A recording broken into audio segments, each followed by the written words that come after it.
This was my big mistake. This mistake prevented me losing weight and getting all the other health benefits much earlier on. And this is the same mistake I see a lot of other people making, and it's a topic that was brought up a couple of times on our live stream on Friday. So I wanted to make a quick follow-up video. Before we get into it though, I wanted to tell you about a big mistake that you are probably making right now. You're perhaps ready to let this opportunity pass you by, and I want to jump in and help you. You see, leave it too long and you might forget to hit the like button and subscribe. So do it while it's fresh and take the split second right now to smash like and also subscribe if you haven't already. I really appreciate it. It helps out the channel and it helps me to be another voice out there talking about the carnivore diet.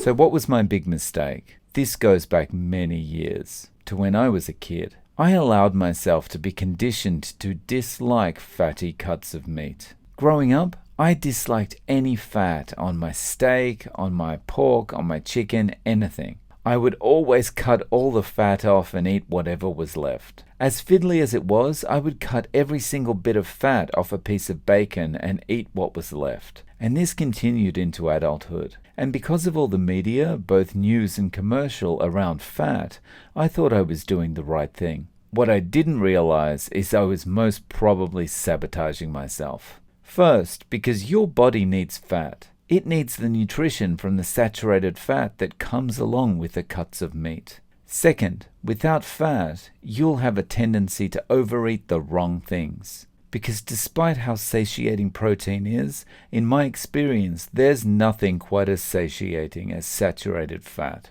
When you eat the right amount of saturated fat, you stay satiated and comfortable for an extended period of time.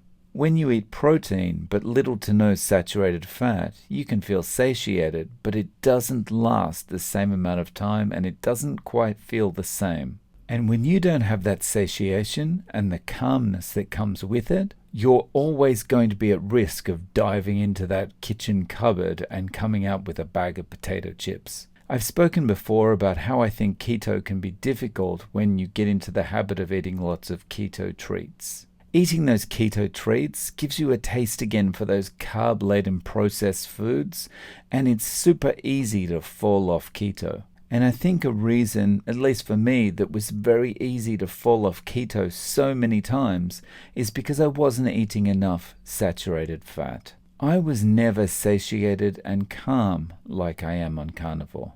I could easily pick up a keto treat, and another one, and another one, and after a few days this would invariably lead to picking up a glass of wine, which then would lead to a piece of chocolate, which then would lead to some potato chips, and it was a downward spiral. And I don't want this to come across as an attack on keto, because I definitely think keto is a good way of eating. But the one thing that I do want you to take away from this video is about lean cuts of meat.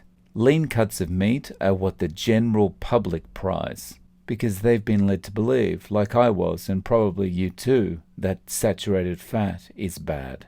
And if you want to have success on carnivore or keto, learn from the mistakes that I made over a lifetime and prioritize those fatty cuts of meat. And don't skimp on that lard or tallow when you're cooking either.